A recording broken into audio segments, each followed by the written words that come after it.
নমস্কার বন্ধুরা, মালার গৃহস্থালিতে আপনাদের সবাইকে স্বাগত জানাই। তো আজকে আমাদের বাঙাল বাড়িতে ছোট পাঁচমিশালি মাছ আনা হয়েছিল। তো আপনারা কি কেউ বলতে পারবেন এই মাছটাকে কি বলে? তো এই মাছটাকে আমরা কোকিলা মাছ বলে থাকি। তো আজকে আমি আপনাদের দেখাবো আমরা ছোট মাছের চচ্চড়ি কি করে করি। এর জন্য প্রথমে মাছগুলোকে খুব ভালো করে কেটে নিতে হবে। কেটে ভালো করে পরিষ্কার করে ধুয়ে নেবেন, কারণ ছোট ছোট আঁশ যেহেতু। তারপর মাছগুলোকে লবণ হলুদ মেখে রাখতে হবে। আমাদের গাছে অনেক শিম হয়েছিল, ছাদে আমাদের গাছটা লাগানো ছিল, আর গাছের গোড়াটা একদম নিচে ছিল। এরপর আমরা ছাদে তুলেছিলাম জালের ওপরে শিম গাছটা। তো চচ্চড়িতে পাঁচমিশালি সবজি দেওয়া হবে, সেই কারণে আমার মা আমাদের গাছের টাটকা শিম পেড়ে নিচ্ছে। আমাদের এই গাছের শিম গাছটা একাই হয়েছিল, শিমের বীজ পড়ে। তো ভালোই শিম হয়েছে, শিমের জাতটাও খুব ভালো। আপনারা দেখুন, শিমটা বেশ লম্বা লম্বা আর বেশ চওড়া চওড়া শিমটা। শিমের জাতটা খুব ভালো ছিল, কিন্তু শিম গাছটাও একাই যেহেতু হয়েছিল, সেই কারণে ফলনটা খুব বেশি একটা হয়নি। তো আমার মা বলল যে আজকে পাঁচমিশালি ছোট মাছ আনা হয়েছে, সেই কারণে গাছের টাটকা শিম চচ্চড়িতে দেবে। তো এই জন্য আমি আর আমার মা ছাদে চলে এসে অনেকগুলো শিম পেড়ে নিয়েছি। দেখুন বন্ধুরা, শিমগুলো খুব সুন্দর টাটকা, দেখতে খুব ভালো লাগছে। এরপর দেখুন এখানে পাঁচমিশালি সবজিগুলো আমি চচ্চড়ির জন্য নিয়ে নিয়েছিলাম। মূলো, বেগুন, কাঁচা কলা, আলু, পেঁয়াজকলি আর শিম। তো দেখুন সবজিগুলোকে প্রথমে এইভাবে লম্বা লম্বা করে কেটে নিতে হবে। যেহেতু ছোট মাছ, সেই কারণে সবজিগুলোকে লম্বা লম্বা করে কাটলেই বেশি ভালো দেখাবে। এরপর তেল গরম করে কড়াইয়ে মাছগুলোকে খুব ভালো করে ভেজে নিতে হবে, যেহেতু ছোট মাছ কাটা কাটা মনে হবে, সেই কারণে। দেখুন এইভাবে খুব ভালো করে মাছগুলোকে খুব কড়া করে লাল লাল করে ভেজে তুলে রাখবেন।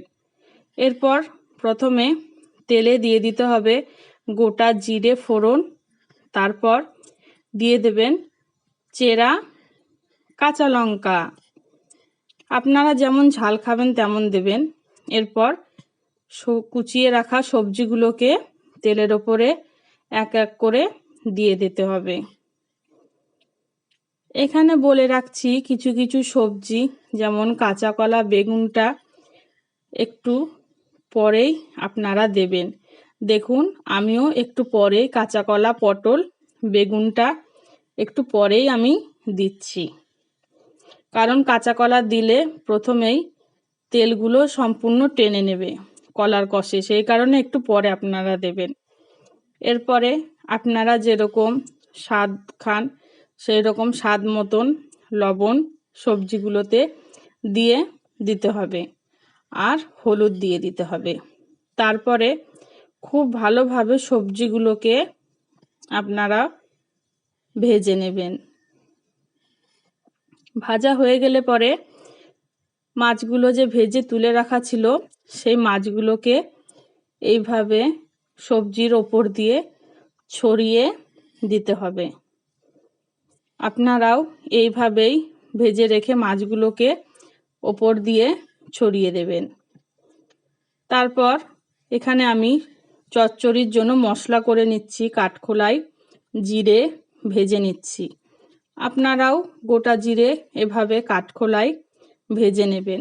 এখানে আমি অন্য কোনো মশলা ব্যবহার করিনি, আপনারাও অন্য কোনো মশলা ব্যবহার করবেন না। তারপর শিল পাটাতে এইভাবে বেটে নেবেন। মিক্সি ব্যবহার করলে এর স্বাদটা কিন্তু অন্যরকম লাগবে। দেখুন আমার বাটা হয়ে গিয়েছে। তারপর মাছের ওপরে সবজির ওপর দিয়ে এইভাবে ছড়িয়ে দিতে হবে। এরপরে মাছগুলোকে খুন্তি দিয়ে নাড়বেন না, এইভাবে ওলট পালট করে নেবেন, নইলে মাছ ভেঙে যাওয়ার সম্ভাবনা থাকবে। খুন্তি দেবেন না, খুন্তি দিয়ে নাড়াচাড়া করবেন না, এইভাবে খুব ভালোভাবে উল্টে পাল্টে নেবেন। আমার চচ্চড়িটা রেডি হয়ে গিয়েছে, চচ্চড়িটা নামিয়ে নেব। তার আগে কাঁচা সর্ষের তেল দিয়ে দিচ্ছি। আমাদের বাঙাল বাড়িতে প্রত্যেক ছোট মাছের চচ্চড়িতেই নামিয়ে নেওয়ার আগে কাঁচা তেল দেওয়া হয়, কারণ কাঁচা তেল দিলে এর সেন্টটা খুব ভালো আসে এবং খেতেও খুব স্বাদ লাগে। দেখুন আমাদের চচ্চড়ি রেডি হয়ে গিয়েছে, নামিয়ে নিয়েছি আমি, মাছগুলো গোটা রয়েছে। এরপর আমি ভাতের থালা সাজিয়ে নিয়ে, আর আমি কিছু নেইনি, শুধু চচ্চড়ি দিয়েই ভাত খাবো। দেখুন সবজিগুলো কত সুন্দর গোটা রয়েছে, মাছগুলোও গোটা রয়েছে। এরপর আমি শুকনো ভাতের সঙ্গে, গরম ভাতের সঙ্গে চচ্চড়ি দিয়েই সম্পূর্ণ ভাতটা খাচ্ছি। এইরকম চচ্চড়ি থাকলে এক থালা ভাত নিমেষেই শেষ হয়ে যাবে, আর অন্য কোনো পদের প্রয়োজন হবে না। আপনারাও এইভাবে একবার বাড়িতে বানিয়ে খেয়ে দেখবেন বাঙাল বাড়ির মতো চচ্চড়ির রেসিপি। ভালো লাগলে একটা লাইক করে পাশে থাকবেন।